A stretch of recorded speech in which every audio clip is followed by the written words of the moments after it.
assim Ele ensinou o amor em verdade aqui e guardando os mandamentos mostrou-nos como viver. Ele sempre ensinou o amor,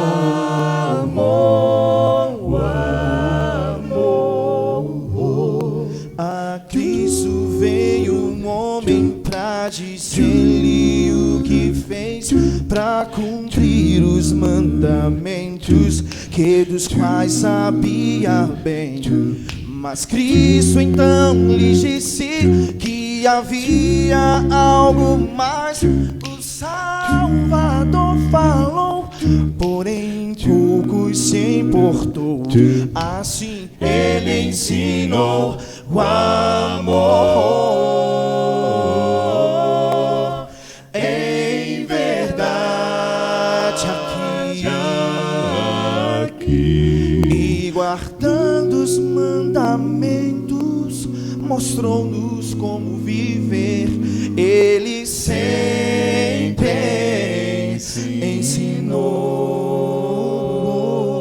o amor,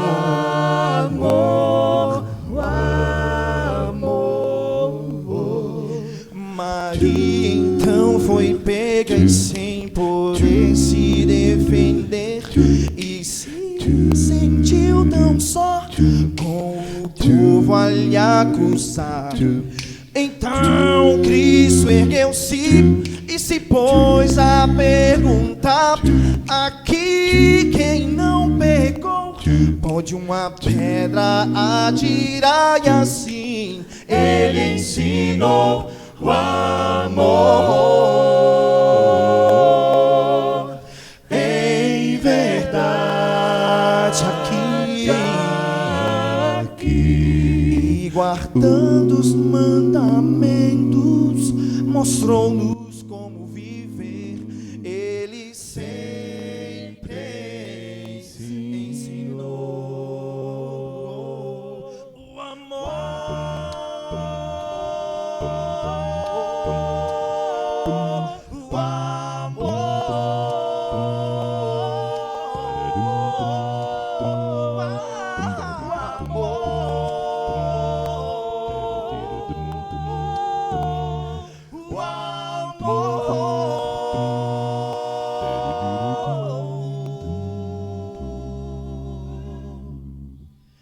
Às vezes não sabemos os segredos dividir com os mestres que o Senhor nos deu para com eles o seguir. Será que então devemos a mensagem ocultar e nos calar diante de todos e não falar de que sempre assim Ele ensinou o amor em verdade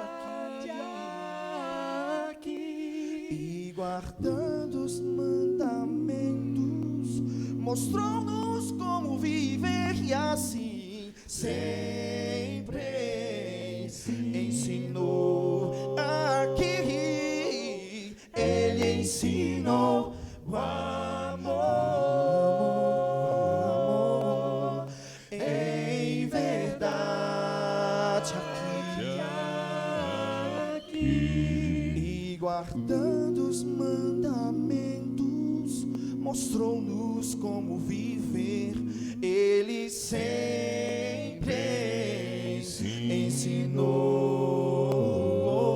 ele sempre ensinou,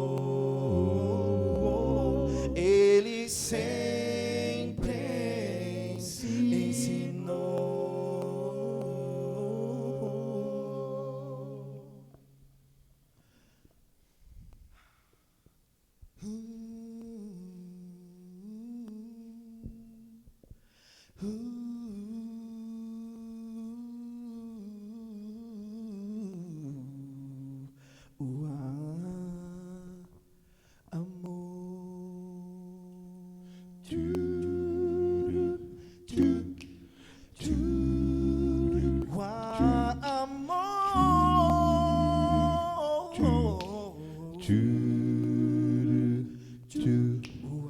Glória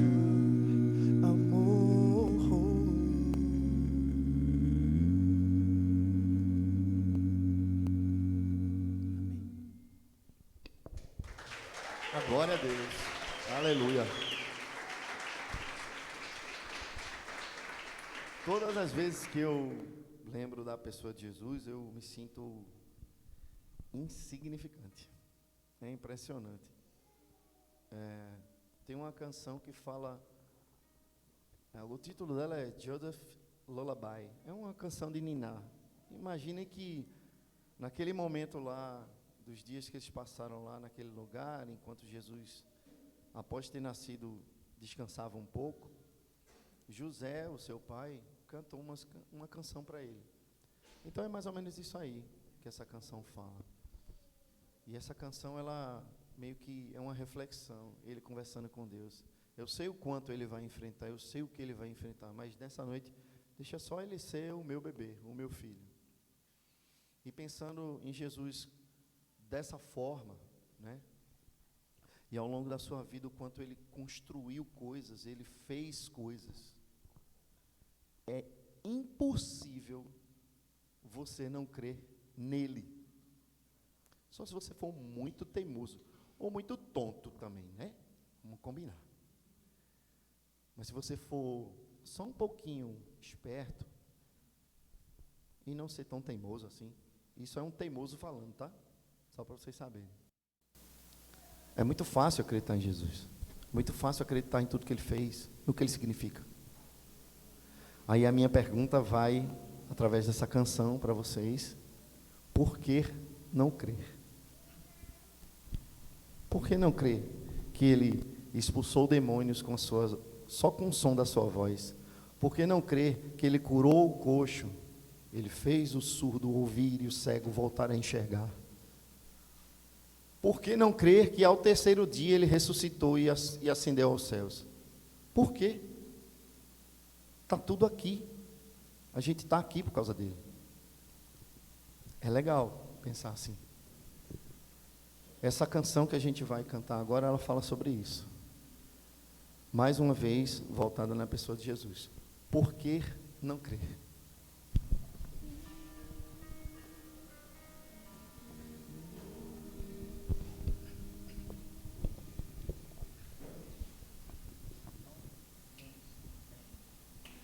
Por que não crer? Por que não crer? Deus criou toda a terra e criou o céu. Não há por que você não crer. Se tornou humano, da virgem nasceu. Não há por que você não crer. Quando ainda jovem, aos sábios falou, e maravilhados a todos deixou. Certo estou, porque tenho visto que ele fez. Não há por que você não crer. Sim, veja tudo que ele fez. Não há por que você não crer. Não crer em Deus. Por que não crer? Ele deu vista ao cego e fez o coxo andar. Não há por que você não crer. Fez demônios fugirem ao ouvirem sua voz. Não há por que você não crer. E falava com poder que vinha do Pai, ao viver uma vida de puro amor. Certo estou, porque tenho visto que ele fez. Não há por que você não crer. Não crer. Veja tudo que ele fez. Não há por que você não crer. Não crer em Deus. Por que não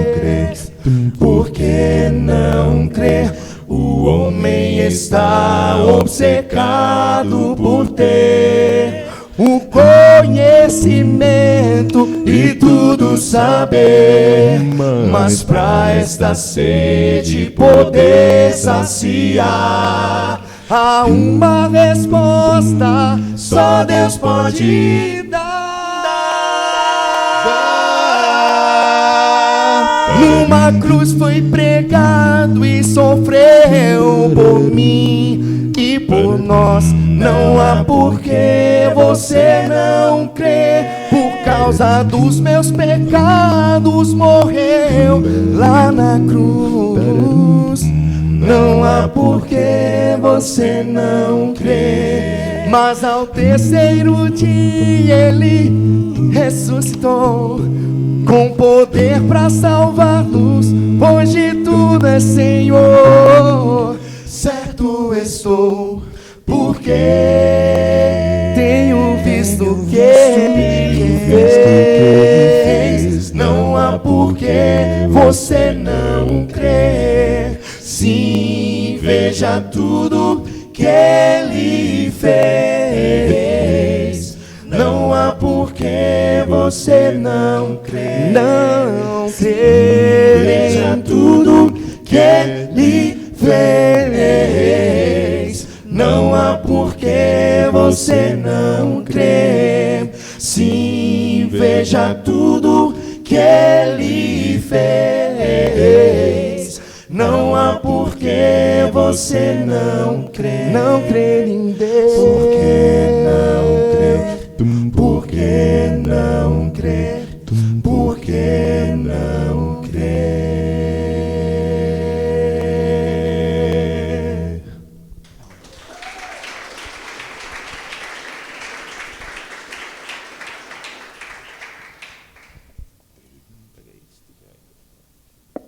Engraçado que ele trouxe água e todo mundo está bebendo, menos ele.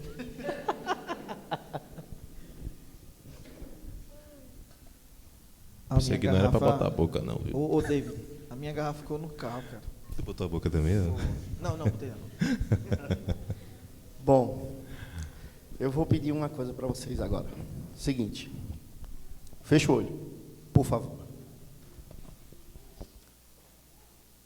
Quem confessou a Jesus e quem está meio balançado, vai meditar também dessa forma, tá? Imagina que você está agora, nesse momento, na porta do céu, está prestes a entrar. Jesus voltou, subiu com todo mundo, massa.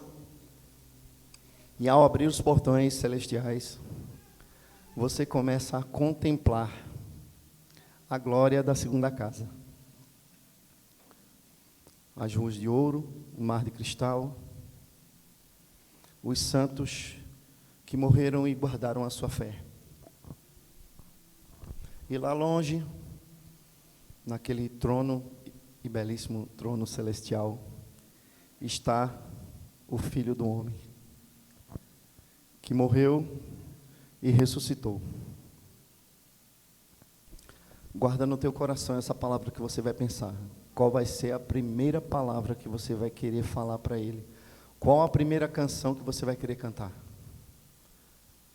A Bíblia fala que os anjos que estão ao redor do trono de Deus cantam santo, santo, santo. É o Cordeiro. Toda a glória e toda a honra é rendida ao Senhor. Porque dele, por ele e para ele são todas as coisas. Assim como você está com os olhos fechados, quero que você escute essa canção. A partir do momento que a gente for falando as frases, as primeiras coisas, você fique à vontade para abrir o seu olho ou não. Tá bom?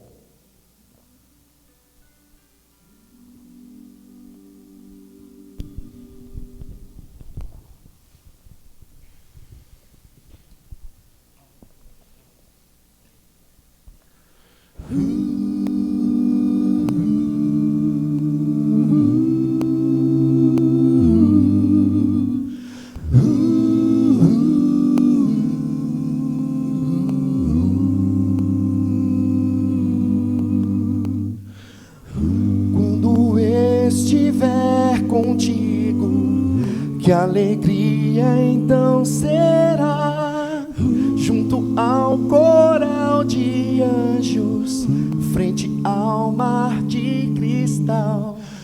Já consigo imaginar, na presença do meu rei, com o coro redimido, cantaremos outra vez. Glória e honra, digno é o Senhor. Glória e honra, digno é o Senhor.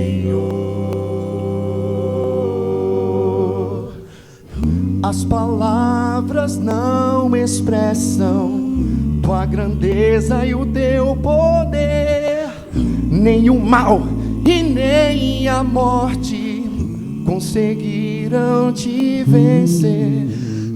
Tu és Deus e tua glória manifesta sobre mim. Para sempre cantaremos no glorioso lar sem fim. Glória e honra, digno é o Senhor. Glória e honra, digno é o Senhor.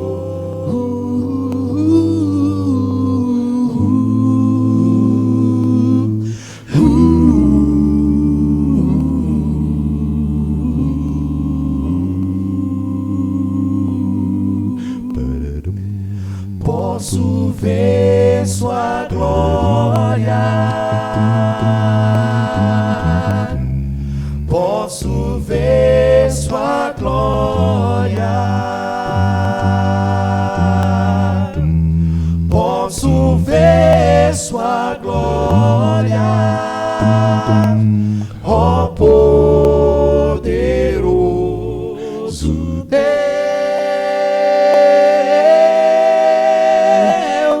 Posso ver sua glória, posso ver sua glória, posso ver sua glória, ó poderoso Deus. Glória e honra, digno é o Senhor. Glória e honra, digno é o Senhor. Digno é o Senhor. Digno é o...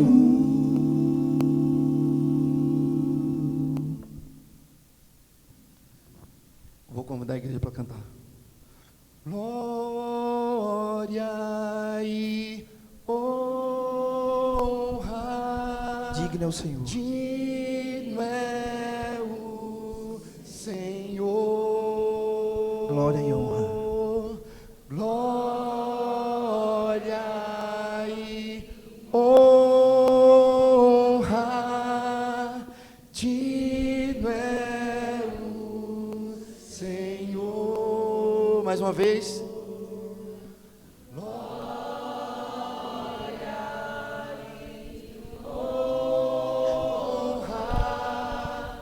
Digno é o Senhor. Glória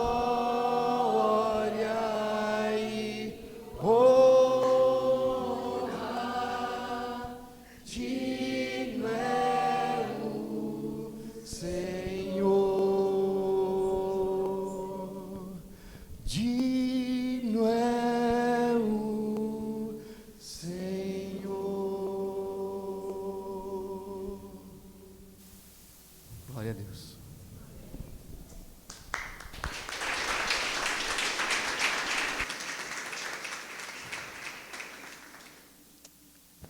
Amém.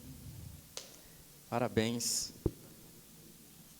Muito bom ter vocês aqui. Que bom estar com vocês aqui. Boa noite, gente. Tudo bem com vocês? Tudo na paz? A paz do Senhor. Nunca falei a paz do Senhor. Acho que é por causa do quarteto. Me senti inadequado.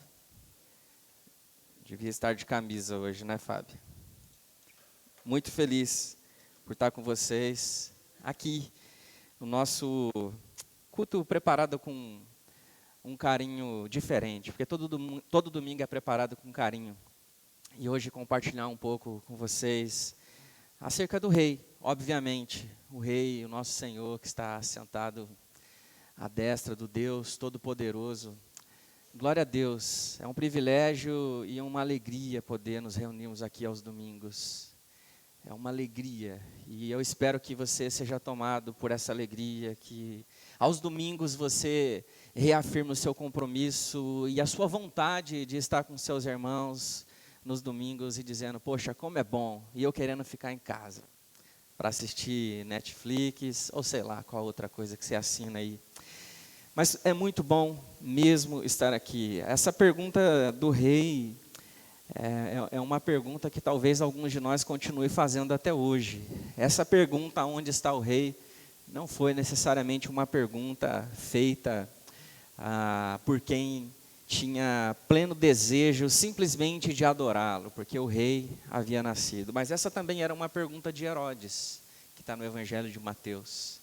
E a pergunta de Herodes, aonde está o Rei, é uma pergunta um pouco mais narcisista, é uma pergunta um pouco mais violenta, truculenta. Ele era violento, ele era alguém ansioso por encontrar esse aspirante a rei e que queria tomar o seu lugar. Alguns de nós também fazemos pergunta, onde está o rei? Você me deve algo, você precisa me dar alguma coisa, eu quero alguma coisa, eu estou sentindo falta de alguma coisa e o Senhor precisa me dar. Às vezes a gente entra numa disputa assim com o rei, no trono, a gente quer dar as ordens, a gente está em busca desse Senhor para que a gente consiga alinhar a nossa posição de poder, o nosso lugar. E assim, às vezes a gente não está tão mal intencionado assim, sabe? A gente não está com tanta vontade assim de tomar esse lugar. Mas assim, Deus, eu preciso te dizer que alguma coisa precisa ser feita. E para que isso aconteça, a gente precisa estar alinhado, a gente precisa estar no mesmo nível. E no Evangelho de Mateus, no capítulo 2, eu gostaria de compartilhar alguns versículos com vocês. Se você pode abrir aí no seu aplicativo ou acompanhar. A letra está um pouco pequena aqui na nossa tela, mas no Evangelho de Mateus, no capítulo 2, eu vou ler alguns versículos. E essas canções aqui falando sobre glória, glória ao Senhor, é sempre muito bom, né? Canções centradas na pessoa de Jesus, menos na gente, né? É muito bom glorificar o Senhor. Ontem nós estávamos aqui, nesse lugar, e tinha 60 pessoas aqui da comunidade do V8. A maioria crianças e os pais, alguns responsáveis.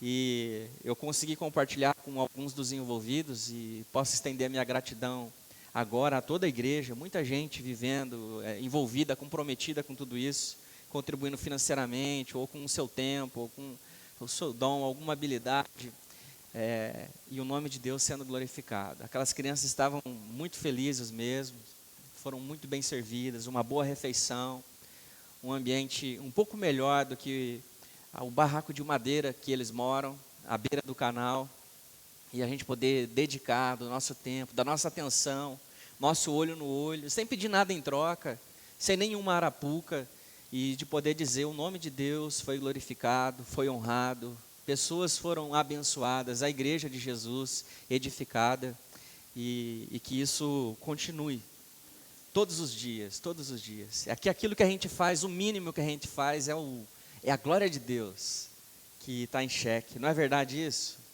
Então, o quanto nós nos empenhamos naquilo que estamos fazendo, é o nome de Deus, é a honra do Senhor. a glória de Deus que está envolvida ali. E é claro, as pessoas à nossa volta são edificadas. No Evangelho de Mateus, capítulo 2, versículo 1, depois de Jesus ter nascido em Belém da Judéia, no tempo do rei Herodes, vieram alguns magos do Oriente a Jerusalém, perguntando: onde está o rei dos judeus recém-nascido? Vimos a sua estrela no Oriente e viemos adorá-lo. Ao saber disso, o rei Herodes perturbou-se e com ele toda a Jerusalém. Então Herodes enviou-os a Belém e disse-lhes: ide e perguntai cuidadosamente sobre o menino, e quando o achardes, avisai-me, para que eu também vá adorá-lo. Depois que os magos partiram, um anjo do Senhor apareceu a José em sonho e lhe disse: levanta-te, toma o menino e a mãe e foge para o Egito. Permanece lá, até que eu fale contigo, porque Herodes procurará o menino para matá-lo. José levantou-se durante a noite, tomou o menino e a mãe e partiu para o Egito. E permaneceu lá até a morte de Herodes. Então Herodes, percebendo que havia sido enganado pelos magos, ficou furioso e mandou matar todos os meninos de 2 anos para baixo em Belém, nos arredores, de acordo com o tempo indicado com precisão pelos magos. Ouvindo José, porém, que Arquelau reinava na Judéia, em lugar de seu pai Herodes, José temeu ir para lá. E avisando em sonho, dirigiu-se para a região da Galiléia e foi morar numa cidade chamada Nazaré, para que se cumprisse o que os profetas haviam falado: ele será chamado Nazareno. Essa pergunta do rei, onde está o rei? Esse relato famoso do nascimento de Jesus aparece unicamente no livro de Mateus, no Evangelho de Mateus, e nem em outro lugar. Os magos, os sábios, os ilusionistas de terras orientais, eles foram até Jerusalém procurar por Jesus, aquele bebê que estava em Belém, um rei. Apresentaram-se perante o governante da Judéia, o rei Herodes, e perguntaram: aonde está o rei dos judeus, o recém-nascido? Você imagina o rei ouvir a pergunta: aonde está o rei? O que passaria pela sua cabeça se alguém lhe dirigisse essa pergunta e você sendo o rei ou sendo a rainha? A gente poderia substituir rei por qualquer outra palavra que machucaria você. Aonde está a mãe? Aonde está o pai? Aonde está você lá no seu trabalho? Aonde está o vendedor? Aonde está o gerente? Aonde está o responsável? Não tem. Aonde está o pai dessa criança? Aonde é que está? E quando você entra num palácio e faz esse tipo de pergunta, qualquer um sentado no trono ficaria em estado de alerta. E o texto fala que Herodes, ele ficou perturbado. E essa palavra perturbado aqui, ela é mais do que uma inquietação, porque a história relata que esse rei, ele era um governante excepcionalmente violento, até para os padrões do seu tempo. Era o tipo de gente que matou gente da família para chegar aonde gostaria de chegar. E ao ouvir o relato dos magos, ele consultou estudiosos que lhe contaram que fora profetizado que tinha um Messias que nasceria em Belém. E por isso ele pediu que fossem até Belém e matassem as crianças. Matassem todas as crianças nascidas naquele período. Percebendo que ele foi enganado, todas as crianças até 2 anos perderam as suas vidas. O que a gente sabe daquele tempo é que cerca de 20 a 30 crianças daquela cidade foram assassinadas em busca do menino Jesus, do rei, do prometido.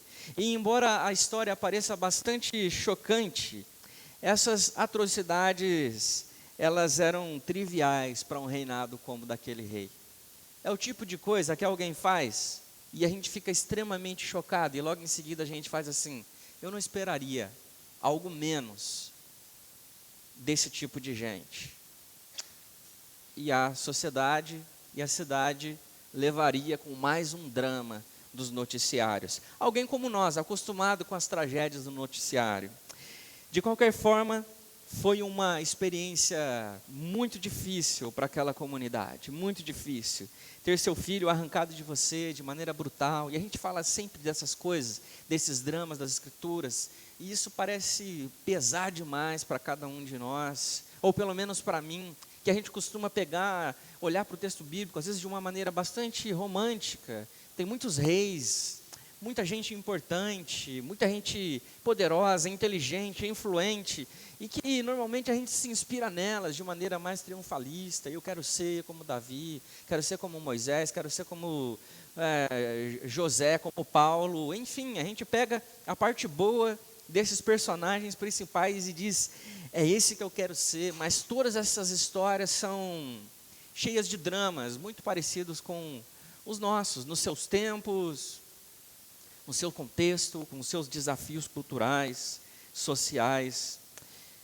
E foi um dia muito difícil. Jesus, ele teria sido uma vítima dessa limpeza, se ele também não tivesse sido avisado para que ele fugisse. José leva Maria com o seu filho para o Egito, e existia uma grande comunidade de judeus espalhados por ali, em Alexandria, para onde muitos deles fugiam por conta das diferenças políticas, perseguições, e é bem provável que José tenha ido nessa direção.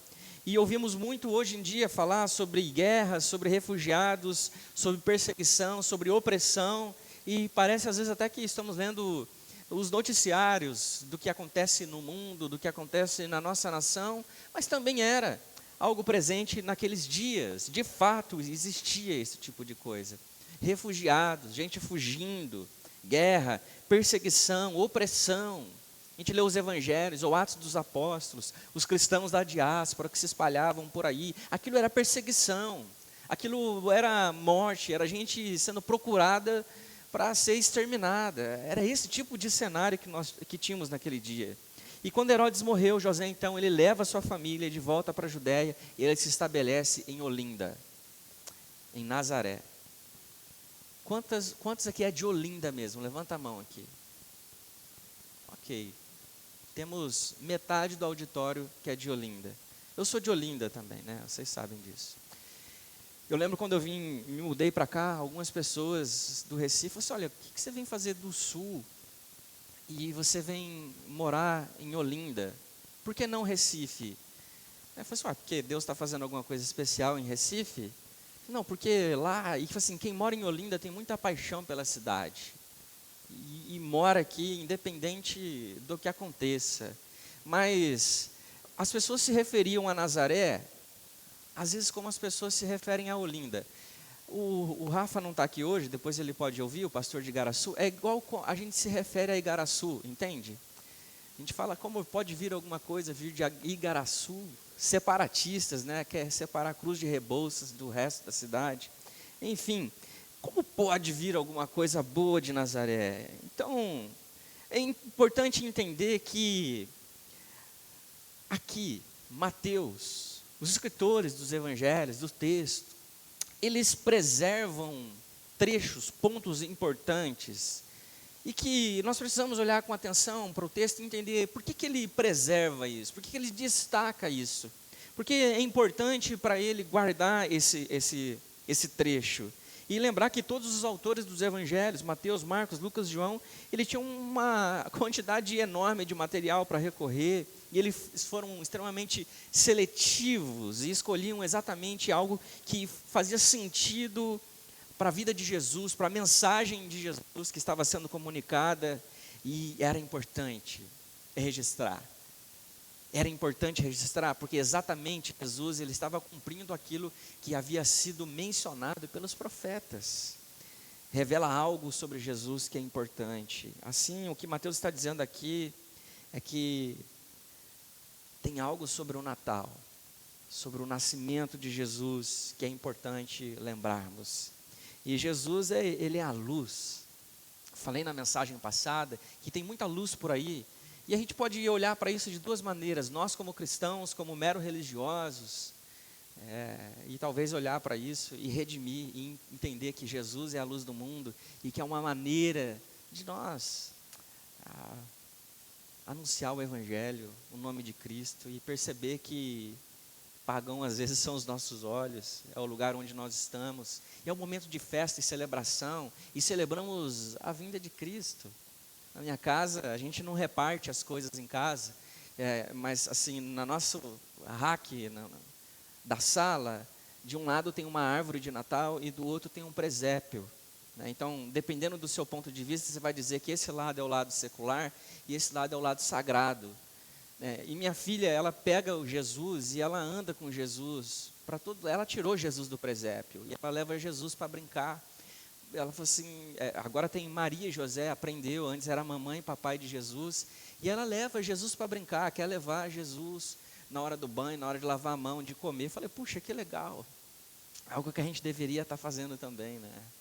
Essa inocência da criança, algo extremamente belo, mas entender que nesse momento que nós estamos vivendo, um monte de coisa que provavelmente você tem para pagar, um monte de carne que você precisa comprar para participar do churrasco, e sei lá, os presentes, tanta coisa para ir. Jesus, Ele é o sentido, é a pessoa, é alguém que deve dar razão e esperança para aquilo que você vive, para aquilo que você está se propondo, para aquilo que está diante dos seus olhos. Ele precisa ser, de fato, o Redentor. É importante lembrar que Jesus, ele não foi da manjedoura ao trono. Embora ele seja o rei, ele não é aquele rei que nasceu num palácio. Isso é óbvio para nós. E ele também não é o tipo de rei que nasceu humilde e ele cresceu, ganhou o seu lugar, o seu espaço e sentou no trono. Não. A sua primeira vinda, ela foi difícil. E a promessa dessa sua segunda vinda, ele virá como rei. Mas o Natal nos mostra que o rei, ele veio ao mundo, mas não como exatamente a gente gosta de dizer que ele veio. A sua segunda vinda será ainda mais triunfante. Mas na primeira vez, ele veio sem força. Ele veio talvez assim, aos olhos de muitos, fraco, em uma família pobre, dentro de um estábulo. Ele não veio na mais alta corte, ele não foi encontrado nos palácios, nas cortinas reais. E se alguém quiser procurar ele nesses lugares, não vai encontrar. Mas se quiser encontrar esse Jesus, talvez o estábulo seja o lugar. Deus deitado numa palha.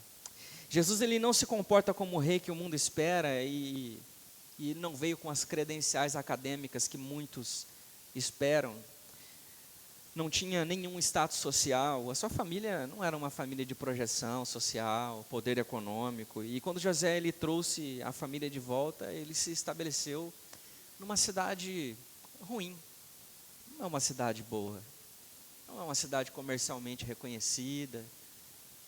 O povo não saía da cidade grande e ia para o seu sítio bonito, passar um friozinho no final de semana, tomar um chocolate quente e pescar na lagoa. Não era esse tipo de lugar, Nazaré.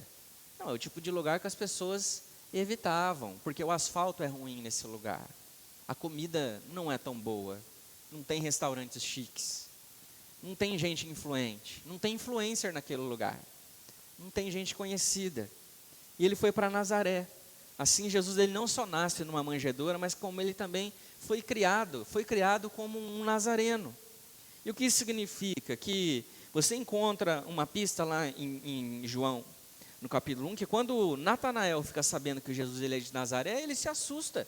E logo pergunta aquilo que eu já disse: como pode alguma coisa boa vir de Nazaré? Como pode o testemunho dessa pessoa, a autoridade dessa pessoa fica comprometida a ela dizer que vem de Nazaré? É digno de espanto. Então, na Judéia, todo mundo menosprezava quem fosse provenientes de lugares como Nazaré e Galiléia. Contudo, como o texto mostra para nós, Deus dispôs coisas extraordinárias extraordinárias, de coisas pequenas, de pessoas simples, de lugares remotos. O mundo sempre desprezou pessoas de lugares errados, com credenciais erradas. O mundo sempre fez isso. Nós fazemos isso. Estamos sempre tentando nos justificar. Precisamos desesperadamente nos sentir superiores, melhores. Morar em Recife, na Zona Sul, num lugar específico, ou na Zona Norte, naquele lugar da Zona Norte. E tudo relacionado a Jesus contradiz e se opõe a esse tipo de impulso. Eu não estou falando mal de quem mora nesses lugares não, tá bom, gente? Dizendo que aí Deus ele só faz coisa boa em Olinda, né? Poxa, amém, irmão. Glória a Deus. Se você for de Nazaré, desligue o seu celular. Não é possível que esteja entre as pessoas mais importantes. Esse era o recado. O mundo insiste que se alguém tem as respostas, esse alguém deve ter vindo de lugares muito específicos. Deve ser uma pessoa com determinadas credenciais, com uma aparência determinada, tendo frequentado determinados lugares, ter fotos com determinadas pessoas, conhecido algumas pessoas, ido em alguns restaurantes, feito algumas viagens, deve ter vindo de Nova York, deve ter vindo de algum lugar muito privilegiado do país, não da cidade remota, não da cidade pequena, não da cidade menos desenvolvida, não de tal pessoa. Se é alguém muito bom, se esse artigo está muito bom, essa matéria está muito boa, esse estudo está muito bem desenvolvido, só pode ser escrito por um professor de Harvard. Só pode ter sido de alguém de fora, e não alguém com um diploma do colégio. O ensino bíblico, no entanto, é não apenas que Deus age dessa maneira, mas como Ele costuma agir exatamente dessa maneira. A gente vê na escolha dos primeiros reis, mas Senhor, o meu clã é o menor, Saul. Mas Davi não pode ser o pastor de ovelhas. Não pode ser. Como pode alguém desse nível? Como pode Noé, esse doido varrido? Como eu vou dar atenção a esse tipo de gente? Maria, despercebida, de um lugar despercebido. O ensino bíblico não é Deus age, de vez em quando Ele pega alguém da ala desfavorecida do mundo. E eu não estou querendo aqui hipervalorizar, não estou com nenhum tipo de narrativa que pareça qualquer outra coisa que tem por aí. Não tem a ver com isso, mas é o que acontece aqui. E é que às vezes a gente procura Jesus, ou a gente coloca Jesus numa caixinha e numa bolha que a gente nunca vai encontrar. A maior personagem da história mundial nasceu em uma manjedoura e veio de Nazaré. A Bíblia é inteira desse jeito. No início, Deus apresenta a sua mensagem não por meio de egípcios, de romanos, assírios e babilônicos, mas pelos judeus, uma nação considerada fraca, uma raça pequena. Raras vezes tinha algum tipo de poder e influência. Livra-se de Golias, não como um gigante ainda maior, mas como um menino pastor, um gigante e um menino ridicularizado. A história é sempre assim, e é assim que Deus trabalha. Se coloque nesse lugar, é porque às vezes você se sente esse tipo de gente, e que alguma coisa boa não pode vir das coisas que têm acontecido na sua vida, a sua condição, os seus pecados, sua história, o seu ceticismo, as suas angústias e as suas mágoas, feridas causadas às vezes até por conta da igreja. Como pode alguma coisa boa ainda acontecer comigo? Como eu ainda posso sentir aquilo que eu sentia antes? Como eu posso viver novamente coisas tão especiais vindas de Deus? Como isso é possível? Eu gostaria de reafirmar, é assim que Deus trabalha. Deus ele não fica captando, Ele não fica atento a gente que se acha muito boa e suficiente, que não precisa dele. É assim que Ele faz e fez com Elias. Não é por meio do terremoto, do vento ou do fogo, mas é com uma voz mansa e suave, com gente mansa e humilde de coração, como alguém manso e humilde de coração. Na antiguidade, quando o filho mais velho ficava sempre com toda a riqueza, o segundo filho e o mais novo não tinha nenhum tipo de status social. Mas como é que Deus age? Como é que Deus fez? Como é que Ele continua a fazer? Por meio de Abel e não por meio de Caim. É por meio de Isaac e não por meio de Ismael. Foi por meio de Jacó e não por meio de Esaú. Foi por meio de Efraim e não de Manassés. É a Bíblia que nós lemos. É a Bíblia que está em nossas mãos, que revela a maneira como Deus trabalha, com que tipo de gente que Deus trabalha. Porque é o plano de Deus, é a soberania de Deus. É porque é sobre Deus, não é sobre nós. Em uma época em que mulheres eram valorizadas pela beleza e pela fertilidade, Deus escolhe uma idosa chamada Sara, e não a jovem Agar. Ele escolhe Leia e não Raquel.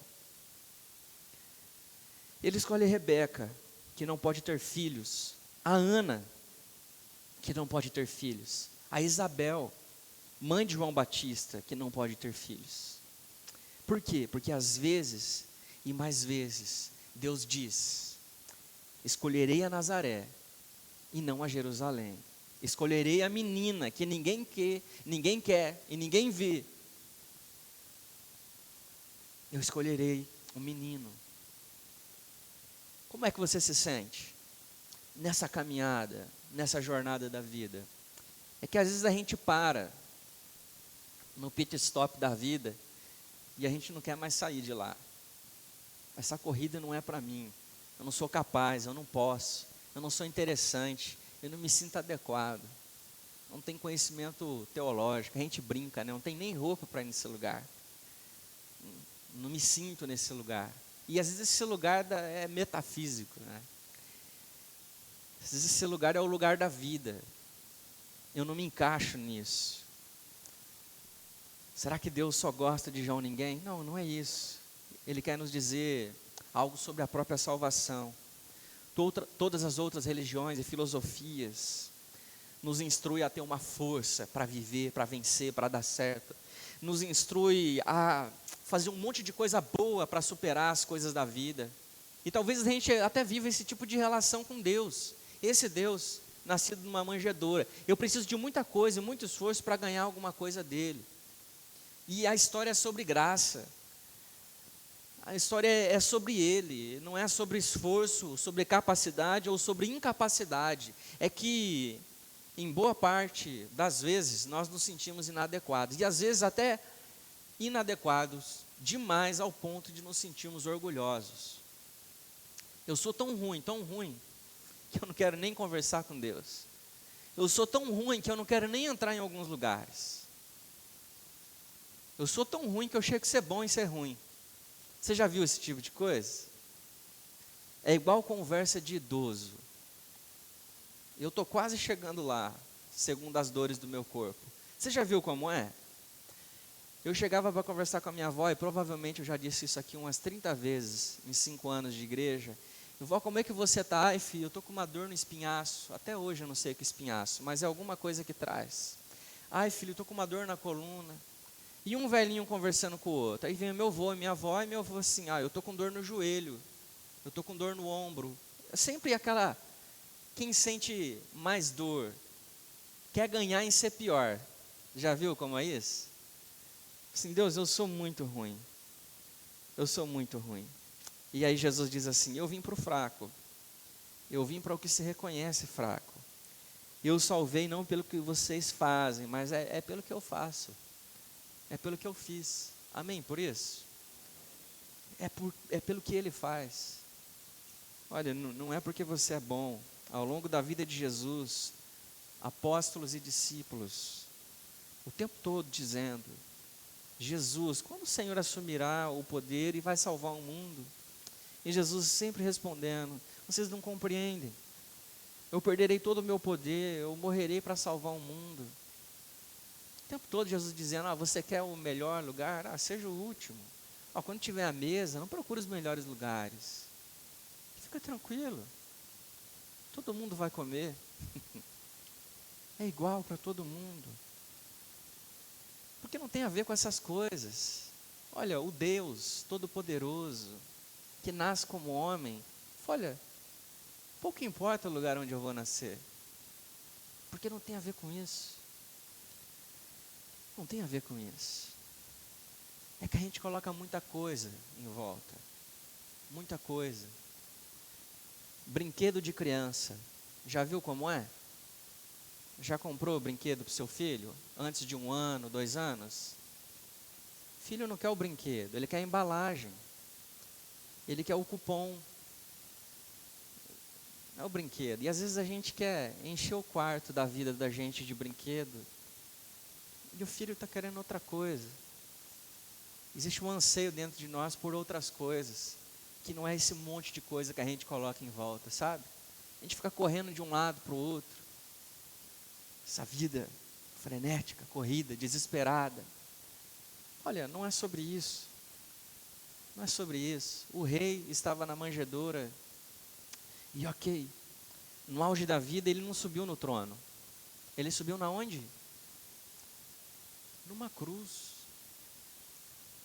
Foi voluntariamente para uma cruz. Quando tentaram evitar isso com uma espada, não, fica tranquilo. Fica tranquilo.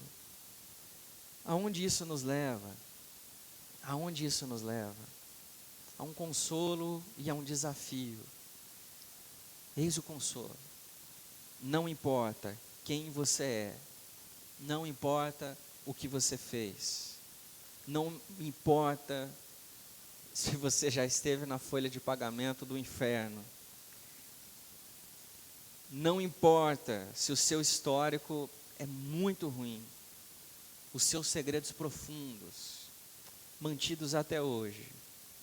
Os obscuros do passado que você não conta. E os de hoje. Não importa o tamanho da confusão que você aprontou. E às vezes a gente está aqui, gente, sentado numa igreja, muito bonitinho e cheiroso, achando que a gente tem que estar aqui muito limpo, mais alvo que a neve. Limpo. Vocês estão tudo querendo rir, né? Nessa condição. E somos todos pecadores. Todos pecadores. E que tem às vezes uma dificuldade profunda para reconhecer que não é sobre isso. Não é sobre a santidade, a casca de santidade. Mas é de humilhação. Não importa o tamanho da confusão. Se você se arrepender e se achegar a Deus por meio de Jesus, não só Deus há de aceitá-los, mas também vai trabalhar na sua vida, vai transformar, vai mudar. Eu creio nisso. Creia nisso. Ele tem feito isso ao longo de toda a história, toda a história. Para encerrar, eu gostaria de deixar aqui algumas reflexões para vocês. Nós precisamos ser cristãos em toda parte, em toda parte. E isso inclui os centros do poder cultural, é verdade, aonde residem os influentes.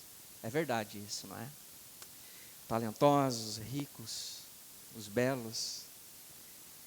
E se a gente parasse aqui, está tudo certo. É o que a igreja tem tentado fazer. Dominar, estar nos mais altos lugares.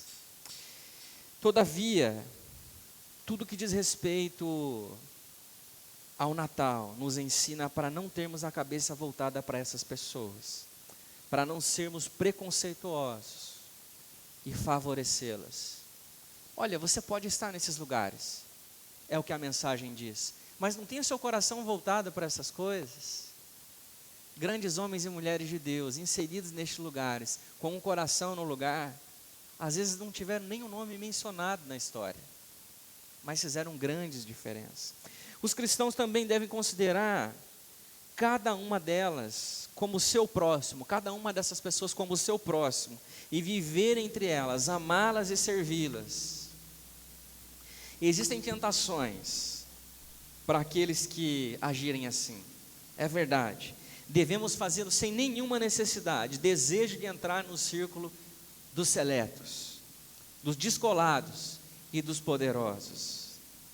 Então considere a cada uma dessas pessoas como cada uma das pessoas que merecem e precisam ser amadas. Olha, mas não negocie a sua paternidade, o seu lugar no reino de Deus. Ou não se faça de outra coisa, ou mude a sua identidade, o seu caráter cristão para estar nesses lugares. O Natal significa que a raça, estirpe, riqueza, status, não importa nada, afinal de contas. Nada. Então, se você está chegando em algum lugar, a caminhada não é de chegar primeiro, mas é de continuar. É continuar. Então, também não seja esnobe, e nem esnobe aqueles que são esnobes. Isso também é arrogância da nossa parte. Os cristãos que entendem o significado, o que significa o Natal, conseguem ser livres de tudo isso, porque Jesus Cristo deixa a ideia que o mundo faz de sucesso de cabeça para baixo. Entenda o significado do Natal e seja livre.